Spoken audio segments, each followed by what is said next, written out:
Hello, this is Sabika Syed and welcome to the print headlines. Second phase of polling closes in West Bengal. Mamata accuses BJP of trying to rig Bengal elections. West Bengal Chief Minister Mamata Banerjee today accused the BJP of trying to rig the West Bengal Assembly elections, alleging that central forces and election observers were acting at the behest of the Saffron Party. Mamata Banerjee claimed that some people from outside the state were trying to create disturbances in the constituency and sought immediate intervention from the Election Commission. The BJP, however, dismissed her allegations, accusing her of trying to create confusion, sensing public anger against the TMC. BJP alleges poll rigged in Bengal's Falta, says party button on EVM blocked by tape. Bharatiya Janata Party leader Amit Malviya today alleged that voters were prevented from choosing the BJP at several polling booths in Falta under the Diamond Harbour constituency during the ongoing phase 2 of assembly polling. He claimed that in multiple booths the BJP option was allegedly blocked using tape, calling it the Diamond Harbour model, and demanding a repoll in the affected areas. BJP demanded an immediate repoll in affected booths in Falta and claimed similar problems at booth 189. West Bengal Chief Electoral Officer Manoj Agarwal said repolling is likely to be announced in booths where EVMs would be found tampered with. Prime Minister Narendra Modi inaugurates 594-kilometer Ganga Expressway connecting 12 districts from Meerut to Prayagraj. Narendra Modi today inaugurated the 594-kilometer long Ganga Expressway, a mega infrastructure project connecting Meerut to Prayagraj in Uttar Pradesh. The PM reached Hardoi district around noon and inaugurated the expressway in the presence of Governor Anandiben Patel, Chief Minister Yogi Adityanath, among others. After Kejriwal and Sisodia, AAP's Durgesh Pathak refuses to appear before Justice Kanta Sharma. Following in the footsteps of AAP leaders Arvind Kejriwal and Manish Sisodia, party leader Durgesh Pathak has also refused to participate in the proceedings in the ongoing liquor excise policy case being heard by Justice Kanta Sharma of the Delhi High Court. In a letter addressed to the judge, Pathak said he agrees with the concerns raised by Kejriwal, who alleged a conflict of interest against the judge, and added that he will not appear in person or through a legal representative before the court. Pathak, Sisodia and Kejriwal are parties to a revision plea filed by the CBI challenging their discharge in the liquor policy case. Delhi High Court Judge Swarnakanta Sharma recused herself from hearing Karti Chidambaram's plea. Justice Swarnakanta Sharma has recused herself from hearing a plea by Congress MP Karti Chidambaram, seeking to quash an FIR against him by the CBI for allegedly helping an alcoholic beverage company over the ban on the duty-free sale of its whiskey. Justice Sharma said when the matter came up for hearing, list before another bench. The case will now be heard on July 21. Railway worker booked special task force on the trail in Vishaka Express rape case. Government Railway Police has taken over the case from Renta Chintala Police. Special task force has been formed and CCTV footage from Vishakhapatnam, Samalkot and Vijayawada stations are being examined.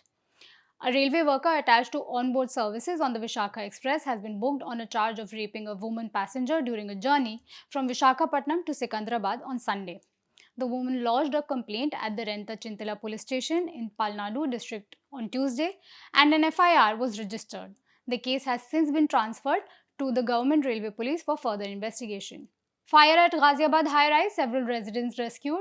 A major fire broke out in a high-rise residential building in Indrapuram in Ghaziabad, Uttar Pradesh today morning, prompting a large-scale firefighting and rescue operation. The blaze erupted on the 11th floor of the Gaur Green Avenue Society at around 9 am, spreading to multiple flats across several floors, a fire department official had said. Supreme Court says enforcement of existing laws, not new laws, needed to combat hate speech and crimes.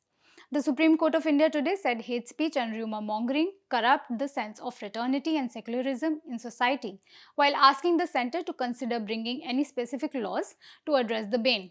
The court said hate crimes continue to shed blood because of poor enforcement of existing laws and not because there are no laws to address the issue and punish the perpetrators. A bench of Justices Vikram Nath and Sandeep Mehta said prior sanction was not necessary for a magistrate to take cognizance of a complaint about hate speech. Tamil Nadu government cannot restrict maternity leave to just 12 weeks for a third pregnancy, says Madras High Court. Justices R. Suresh Kumar and N. Senthil Kumar say the pain undergone by women employees for all pregnancies are the same and hence they are entitled to 365 days of maternity leave for a third pregnancy too. The Madras High Court has disapproved of a Tamil Nadu government decision to restrict the maternity leave to just 12 weeks for the third pregnancy of women government servants who are otherwise entitled to 365 days of leave for the two pregnancies. Iran's rial currency hits record low as shaky ceasefire with US-Israel still holds. Iran's national rial currency hit a record low today of 1.8 million to a dollar as a shaky ceasefire with the US and Israel still holds. The rial had remained stable in the early weeks of the war, which began on February 28, in part because there was little trading or imports coming into the country. The rial began to slide 2 days ago, hitting the record low today.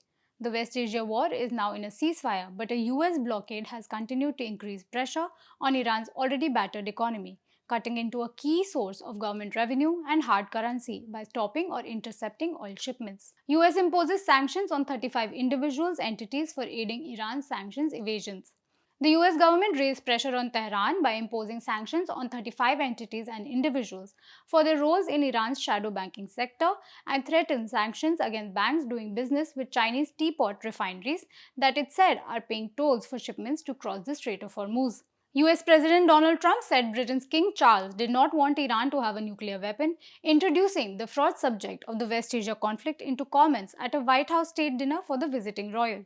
The event was held on the second day of a 4-day visit to the United States at a tense time in ties after Mr. Trump had repeatedly criticized British Prime Minister Keir Starmer for what Trump calls lack of help in prosecuting the Iran war.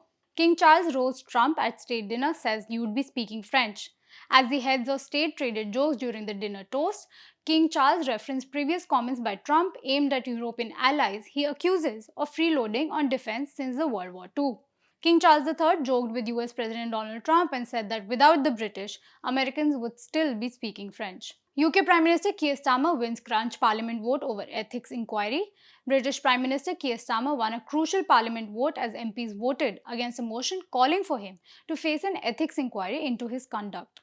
Members of Parliament voted 335 to 223 against a Privileges Committee investigation into whether he had misled the House of Commons over the appointment of disgraced peer Peter Mandelson. South Korea appeals court gives 7-year jail term to former President Yoon in arrest obstruction case. A South Korean appeals court today gave a 7-year jail term to former President Yoon Suk-yeol on charges including obstructing investigators trying to execute an arrest warrant since his short-lived 2024 martial law declaration. The Seoul High Court delivered the ruling in a televised hearing. Oil prices ease as UAE exits OPEC, Hormuz blockade keeps supply concerns high. Oil prices eased today from a multi-day rally as investors digested the ramifications of the UAE's surprise decision to quit OPEC, though supply disruptions from the stalemated Iran war support the market. Brent crude futures for June dipped 1% to $111.25 a barrel, having climbed from the previous 7 sessions. The June contract expires tomorrow, and the more active July contract down 28 cents at $104.12. The EU said today Meta is failing to prevent children under 13 from using Facebook and Instagram, potentially exposing them to inappropriate content and putting the tech giant at risk of a massive fine. Under Meta's own terms and conditions, the minimum age to access the social media platforms is 13. The European Union has in recent months stepped up efforts to protect children online, with several member countries considering social media bans for under 16. Ranveer Singh's Dhurandhar to release in Japan in July. Ranveer Singh's spy actioner Dhurandhar will be released in Japan on July 10, the makers announced today. Directed by Aditya Dhar, the spy actioner stars Sanjay Dutt, Akshay Khanna, R. Madhavan, Arjun Rampal and Sara Arjun. Bong Joon-ho reunites with Neon for first animated feature Ali set for 2027 release.